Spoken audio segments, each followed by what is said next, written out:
مرتے وقت انسان سب کچھ بھول جاتا ہے لیکن ان تین لوگوں کو کبھی نہیں بھولتا۔ نبی کریم صلی اللہ علیہ وآلہ وسلم نے فرمایا، جب انسان کی روح نکل رہی ہوتی ہے تو وہ شخص ان تین لوگوں کو بہت یاد کرتا ہے۔ مرتے وقت انسان سب کچھ بھول جاتا ہے لیکن ان تین لوگوں کو نہیں بھولتا۔ وہ تین لوگ یہ ہیں: بسم اللہ الرحمن الرحیم۔ اللہ تعالیٰ نے قرآن مجید میں موت کو اجل سے تعبیر فرمایا۔ اجل کے معنی ہے کسی چیز کا مقررہ وقت جو کسی قیمت پر نہ ٹلے۔ موت ایک ایسی حقیقت ہے جس سے انکار کسی کے لیے بھی ممکن نہیں ہے۔ ہر ایک جانتا ہے کہ ایک دن اس کی دنیا میں زندگی کا تسلسل یقیناً ختم ہو کر رہے گا، اور جب اس کی موت کا وقت آئے گا تو دنیا کی کوئی طاقت اور اعلیٰ سے اعلیٰ سائنسی اسباب وسائل اس کی موت سے بچا نہ سکیں گے۔ قرآن مجید کی سینکڑوں آیتوں میں موت، حشر، جنت، دوزخ کی تفصیلات کا ذکر کیا گیا ہے۔ ان لوگوں کو اس اٹل حقیقت کے لیے تیار رہنے کا حکم فرمایا گیا ہے۔ قرآن مجید میں اللہ تعالیٰ فرماتا ہے کہ ہر جان کو موت کا مزہ چکھنا ہے، اور تمہارے اجر پورے کے پورے تو قیامت کے دن ہی دیے جائیں گے۔ بس جو کوئی دوزخ سے بچا لیا گیا اور جنت میں داخل کیا گیا وہی لوگ کامیاب ہو گئے، اور دنیا کی زندگی دھوکے کے سوا کچھ بھی نہیں ہے۔ اور ایک اور جگہ پر ارشاد بانی ہے کہ اور کوئی شخص یہ نہیں جانتا کہ وہ کل کیا عمل کمائے گا، اور نہ کوئی شخص یہ جانتا ہے کہ وہ کس سرزمین پر مرے گا۔ بے شک اللہ خوب جاننے والا ہے۔ تم جہاں کہیں بھی ہو موت تمہیں آ ہی پکڑے گی، اگر سے تم مضبوط قلعوں میں بھی کیوں نہ چھپ کر بیٹھ جاؤ۔ پھر جب ان کا وقت مقررہ آ پہنچتا ہے تو وہ نہ ایک گھڑی پیچھے ہو سکتے ہیں اور نہ ایک گھڑی آگے بڑھ سکتے ہیں۔ اور تم اس مال میں سے جو ہم نے تمہیں عطا کیا اللہ کی راہ میں خرچ کرو، قبل اس کے کہ تم میں سے کسی کو موت آ جائے، پھر وہ کہنے لگیں، اے میرے رب، تو نے مجھے تھوڑی مدت تک کی مہلت اور کیوں نہ دی کہ میں صدقہ و خیرات کر لیتا اور نیکوکاروں میں سے ہو جاتا۔ اللہ ہرگز کسی شخص کو مہلت نہیں دیتا جب اس کی موت کا وقت آ جاتا ہے، اور اللہ ان کاموں سے خوب جانتا ہے جو تم کرتے ہو۔ یہاں تک کہ جب ان میں سے کسی کو موت آ جائے گی تو وہ کہے گا، اے میرا رب، مجھے دنیا میں واپس بھیج دے تاکہ میں اس دنیا میں کچھ نیک عمل کر لوں جسے میں چھوڑ آیا ہوں۔ ہرگز نہیں، یہ وہ بات ہے جسے وہ بطور حسرت کہہ رہا ہوگا، اور ان کے آگے اس دن تک ایک پردہ حائل ہے جس دن وہ قبروں سے اٹھائے جائیں گے۔ لیکن اس کے مقابل یہ بھی ایک عظیم حقیقت ہے کہ موت جتنی زیادہ یقینی ہے اتنے ہی لوگ اس سے غفلت اور عدم توجہ پائی جاتی ہے، حتیٰ کہ مجلسوں میں موت کا ذکر تک ناپسند کیا جاتا ہے۔ یہ غفلت ایمانی تقاضے کے بالکل خلاف ہے۔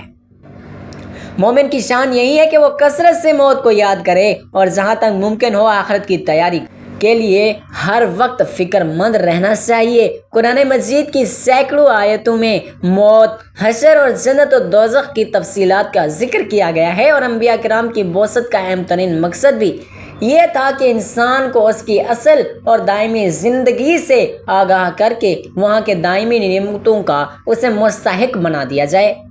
اس حوالے سے چند حدیث ملاحظہ فرمائیں۔ حضرت ابو ہریرہ رضی اللہ تعالی عنہ سے روایت ہے کہ رسول اللہ صلی اللہ علیہ وآلہ وسلم نے فرمایا، لذتوں کو ختم کرنے والی چیز یعنی موت کو زیادہ یاد کیا کرو۔ حضرت ابو موسیٰ رضی اللہ تعالی عنہ حضور نبی کریم صلی اللہ علیہ وآلہ وسلم سے روایت کرتے ہیں کہ آپ صلی اللہ علیہ وآلہ وسلم نے فرمایا، جو اللہ تعالیٰ سے ملاقات کو پسند کرتا ہے اللہ تعالیٰ بھی اس سے ملاقات کو پسند فرماتا ہے، اور جو اللہ تعالیٰ سے ملنا ناپسند کرتا ہے اللہ تعالیٰ بھی اس سے ملنے کو ناپسند فرماتا ہے۔ یہ حدیث متفقہ علیہ ہے۔ حضرت ابی بن کعب رضی اللہ تعالیٰ عنہ سے روایت ہے کہ جب رات کا تہائی حصہ گزر جاتا ہے تو حضور نبی کریم صلی اللہ علیہ وآلہ وسلم اٹھ کھڑے ہوتے ہیں اور فرماتے ہیں، اے لوگو اللہ تعالیٰ کو یاد کرو، اے لوگو اللہ تعالیٰ کو یاد کرو۔ قیامت کا پہلا نفخہ آ چکا، دوسرا نفخہ اس کے تابع ہوگا کہ موت اپنی ہولناکیوں کے ساتھ آ پہنچی، موت اپنی سختیوں سمیت آ چکی۔ رسول اللہ صلی اللہ علیہ وآلہ وسلم نے فرمایا، دنیا میں اس طرح رہو جیسے تم ایک راہ چلتے مسافر ہو یا کسی منزل کے راہی، حضرت عبداللہ بن عمر رضی اللہ تعالیٰ عنہ کہا کرتے تھے، جب شام ہو جائے تو صبح کا انتظار نہ کرو، جب صبح ہو جائے تو شام کا انتظار نہ کرو، اور بیماری سے پہلے صحت کو اور موت سے پہلے زندگی کو غنیمت سمجھو۔ یعنی دنیا کی عیش و عشرت میں کھو کر آخرت کو بھول جاؤ گے تو موت کے وقت پچھتاؤ گے کہ کاش میں نے آخرت کے لیے کوئی زیادہ راہ جمع کیا ہوتا۔ اس طرح بیماری کے عالم میں انسان انتہائی چاہت و خواہش کے باوجود بہت سے کام نہیں کر سکتا، تو عالم صحت میں جب انسان کی ساری توانائیاں عروج پر ہوتی ہیں، وہ اعمال خیر کیوں بجا نہیں لاتا کہ بعد میں آپ کو افسوس نہ کرنا پڑے۔ اس لیے کہا گیا دنیا آخرت کی کھیتی ہے، یعنی دنیا میں ایمان و عمل کی وجہ جو بھی فصل کاشت کرو گے آخرت میں اس کا پھل ملے گا۔ ایک عورت نے حضرت عائشہ رضی اللہ تعالیٰ عنہا سے اپنے دل کی سختی کی شکایت کی تو آپ رضی اللہ تعالیٰ عنہا نے نصیحت فرمائی کہ تم موت کو کثرت سے یاد کیا کرو، تمہارا دل نرم ہو جائے گا۔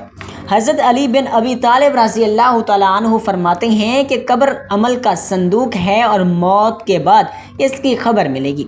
حضرت عمر بن عبدالعزیز کا معمول تھا کہ وہ علماء کو جمع فرما کر موت قیامت آخرت کا مذاکرہ کیا کرتے تھے، جس کو سن کر سب ایسے پھوٹ پھوٹ کر روتے تھے گویا کہ اس کے سامنے کوئی جنازہ رکھا ہوا ہو۔ موت کو یاد کرنے کے بڑے فوائد ہیں۔ علامہ سیوطی رحمۃ اللہ علیہ لکھتے ہیں کہ بعض علماء سے معقول ہے کہ جو شخص موت کو کثرت سے یاد کرے اس کو اللہ تبارک و تعالیٰ 3 باتوں کی توفیق فرماتا ہے۔ نمبر 1، اگر اس سے کوئی گناہ ہو جائے تو وہ جلد از جلد توبہ کر کے گناہ معاف کرانے کی کوشش کرتا ہے کہ کہیں توبہ کے بعد موت نہ آ جائے۔ نمبر 2، موت کو یاد کرنے والا حرص میں مبتلا نہیں ہوتا بلکہ جو کچھ بھی اسے میسر ہوتا ہے اس پر راضی رہتا ہے، اور یہ قناعت اسے قلبی سکون اور دلی راحت عطا کرتی ہے، اور یہ سوچتا ہے کہ تھوڑی بہت زندگی ہے، جس طرح بھی ہے گزر جائے گی،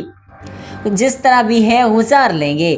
جب وہ عبادت کرتا ہے تو پوری زندگی کی 2 وجوہات ہوتی ہیں۔ اول یہ کہ اسے خطرہ رہتا ہے کہ پتہ نہیں آئندہ اسے عبادت کا موقع ملے گا یا نہیں ملے گا، لہٰذا ابھی اسے جتنا اچھا بنا لے غنیمت ہی غنیمت ہے۔ دوسرا یہ کہ آخرت کی یاد کی وجہ سے اسے عبادت پر ملنے والے عظیم آخروی بدلے کا کامل یقین ہوتا ہے، جس کی بنا پر اسے عبادت میں وہ کیف سرور نصیب ہوتا ہے جو الفاظ میں نہیں بیان کیا جا سکتا۔ ایک عربی شاعر کہتا ہے کہ میرے دوست دنیا کے آرام اور راحت سے دھوکے میں مت پڑنا، اس لیے کہ عمر ختم ہو جائے گی اور عیش جاتی رہے گی۔ جب تم کسی جنازے کو اٹھا کر قبرستان لے جاؤ تو یہ یقین کر لینا کہ اس کے بعد تمہیں بھی ایسے ہی اٹھا کر لے جایا جائے گا۔ الغرض قرآن و حدیث میں موت اور ملک الموت کے احوال، میزان عدل کا بیان، جزا و سزا کا نفار، جنت و جہنم کے اعمال اور ان میں دخول تفصیل کے ساتھ بیان فرمائے گئے ہیں۔ ان کا مذاق کے طور پر ذکر کرنا قرآن و حدیث میں بیان کردہ غیب بھی حقیقتوں کے ماننے کے مترادف ہیں۔ آخرت کے تصور کو مردہ فکر سے تعبیر کرنے کا کوئی مسلمان تصور بھی نہیں کر سکتا۔ اللہ تعالیٰ کا ارشاد ہے، اور دنیا کی یہ زندگی تو صرف کھیل اور تماشا ہے، اور بے شک آخرت کا گھر ہی اصل زندگی ہے۔ اگر وہ جانتے ہوئے ناظرین مرنے کے بعد انسان قبر میں کیسے اور کتنے دن بعد ختم ہوتا ہے، سائنس کی نظر میں تدفین کے 1 دن بعد یعنی ٹھیک 24 گھنٹے بعد انسان کی آنتوں میں سے ایسے کیڑوں کا گروہ سرگرم عمل آ جاتا ہے جو مردے کے پاخانے کے راستے سے نکلنا شروع ہو جاتا ہے، ساتھ ناقابل برداشت بدبو پھیلنا شروع کر دیتا ہے، جو کہ دراصل اپنے ہم پیشہ کیڑوں کو خبر دیتے ہیں کہ یہ اعلان ہوتے ہی بچھو اور تمام کیڑے مکوڑے انسان کے جسم کی طرف حرکت کرنا شروع کر دیتے ہیں اور انسان کا گوشت کھانا شروع کر دیتے ہیں۔ تدفین کے 3 دن بعد سب سے پہلے ناک کی حالت تبدیل ہونا شروع ہو جاتی ہے، 6 دن بعد ناخن گرنا شروع ہو جاتے ہیں، 9 دن بعد بال گرنا شروع ہو جاتے ہیں، انسان کے جسم پر کوئی بال نہیں رہتا اور پیٹ پھولنا شروع ہو جاتا ہے، 17 دن بعد پیٹ پھٹ جاتا ہے اور دیگر اعضاء باہر آنا شروع ہو جاتے ہیں، 60 دن بعد مردے کے جسم سے سارا گوشت ختم ہو جاتا ہے، انسان کے جسم پر بوٹی کا ایک ٹکڑا باقی نہیں رہتا، 60 دن بعد تمام ہڈیاں ایک دوسرے سے جدا ہونا شروع ہو جاتی ہیں، 1 سال بعد ہڈیاں بہت سیدھا ہو جاتی ہیں اور بالآخر جس انسان کو دفنایا گیا تھا اس کا وجود ختم ہو جاتا ہے۔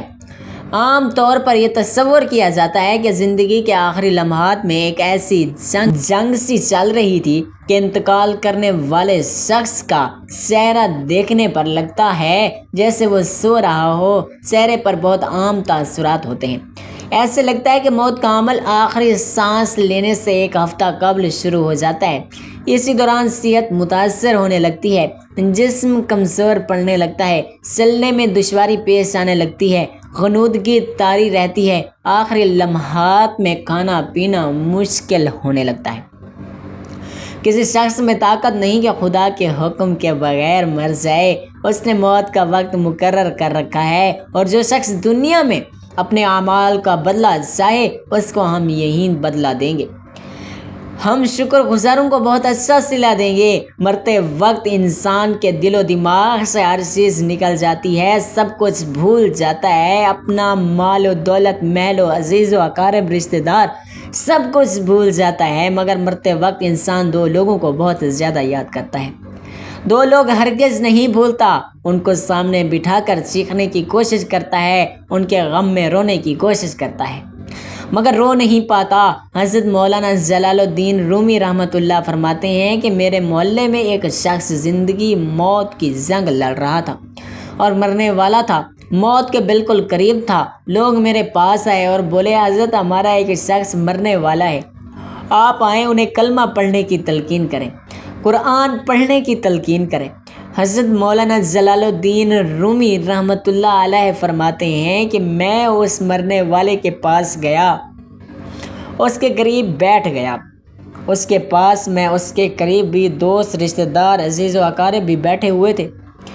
اب اس مرنے والے کی آنکھیں چھت پر لگی ہوئی تھیں، کچھ سوچ رہا ہے۔ اللہ نے اسے بولنے کی توفیق دی تو وہ رو کر کہنے لگا، میرے بچے کہاں ہیں؟ اس کو نہ کمایا ہوا مال یاد آیا، نہ دولت یاد آئی، نہ عزیز و اقارب یاد آئے، یہاں تک کہ اسے ماں باپ بھی یاد نہ آئے۔ بس وہ کہتے ہیں، میرے بچے کہاں ہیں؟ بچہ دوڑ کر آیا، ساتھ میں بیٹھ گئے۔ پھر کہتا ہے، میری بیوی کہاں ہے؟ بیوی دوڑ کر آئی، وہ بھی ساتھ میں بیٹھ گئی۔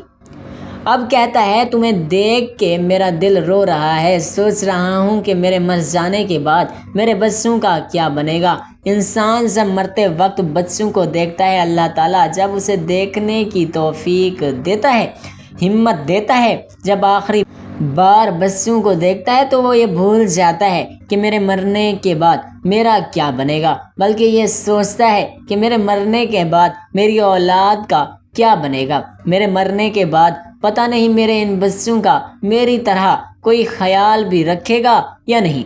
اس کی آنکھیں رو رہی ہیں۔ بیوی کو نصیحت کرنے لگا کہ میں تو دنیا چھوڑ کے جا رہا ہوں، مجھ پہ ایک احسان کیجیے گا کہ میرے ان بچوں کو قرآن مجید کی تعلیم لازمی دیجیے گا، ان کے منہ سے نکلا اللہ کا نام میری قبر کو روشن کر دے گا، مجھے جہنم کی آگ سے، اللہ کے عذاب سے دور کر دے گا، ان کو دین کی تعلیم لازمی دینا۔ ایک دفعہ حضرت سیدنا موسیٰ علیہ السلام کا ایک قبرستان سے گزر ہوا۔ آپ علیہ السلام نے دیکھا کہ قبرستان کی ایک قبر کے اندر مردے کو دردناک عذاب دیا جا رہا ہے، مردہ عذاب میں مبتلا ہے، اس کی قبر جہنم کے گڑھوں میں سے گڑھا بنی ہوئی ہے، مردہ عذاب میں مبتلا چیخ اور پکار کر رہا ہے۔ حضرت سیدنا موسیٰ علیہ السلام آگے چلے گئے۔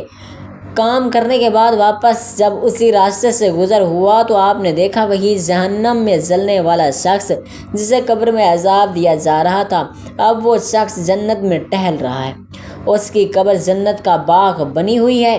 آپ علیہ السلام نے دونوں ہاتھ اٹھائے، عرض کی کہ اے میرے مالک، تھوڑی دیر پہلے میں یہاں سے گزرا تھا، یہی قبر جہنم کے گڑھوں میں سے ایک گڑھا بنی ہوئی تھی، تھوڑی دیر میں یہ ایک جنت کے باغوں میں سے ایک باغ کیسے بن گئی؟ اللہ نے فرمایا، موسیٰ یہ شخص جب مرا تھا، مرنے سے پہلے اپنی بیوی کو حاملہ چھوڑ کے مرا تھا۔ بیوی کا ایک بیٹا پیدا ہوا، بچہ تھوڑا سا بڑا ہوا، اس کی بیوی نے بچے کو مسجد میں بھیجا۔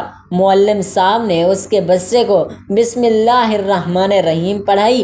جب اس کے بچے نے بسم اللہ پڑھی تو موسیٰ مجھے حیا آئی کہ کسی کا بچہ میرے نام لے اور میں اپنے نام لینے والے کے باپ کو جہنم میں ڈالوں، یہ میری رحمت گوارا نہیں کرتی۔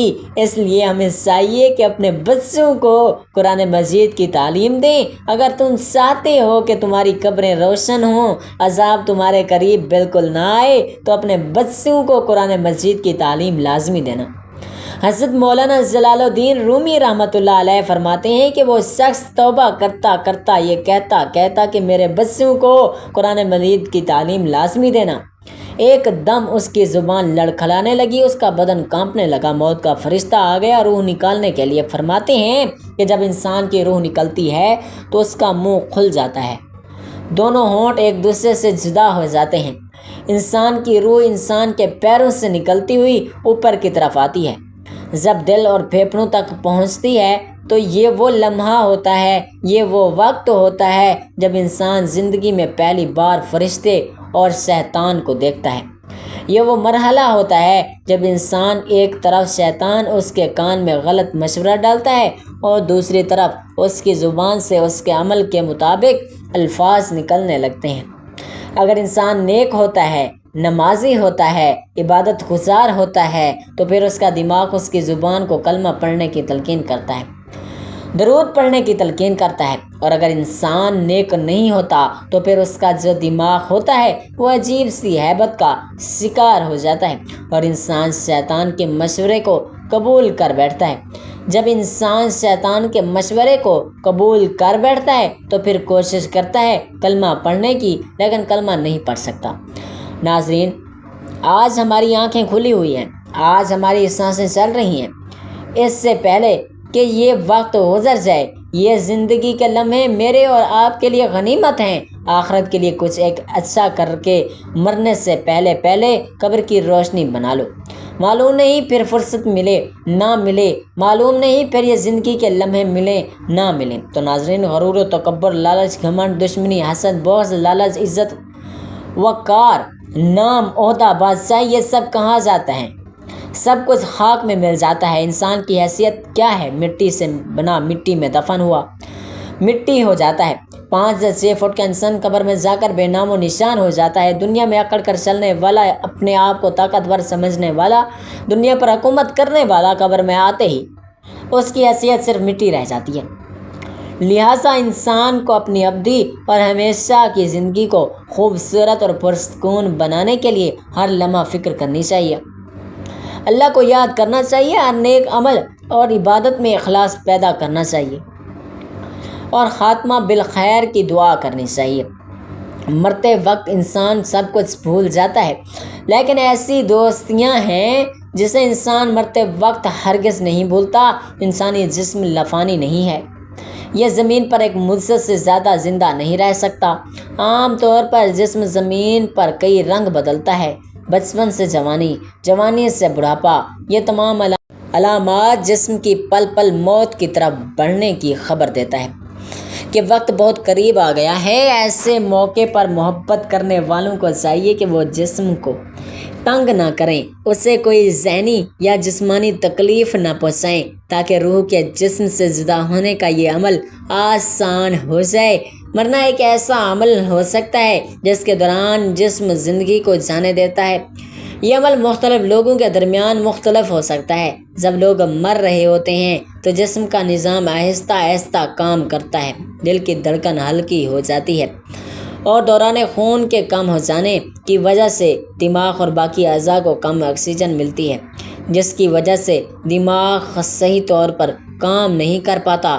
اس کے علاوہ مرنے والے شخص کی سوچنے اور سمجھنے کی صلاحیت ختم ہو جاتی ہے۔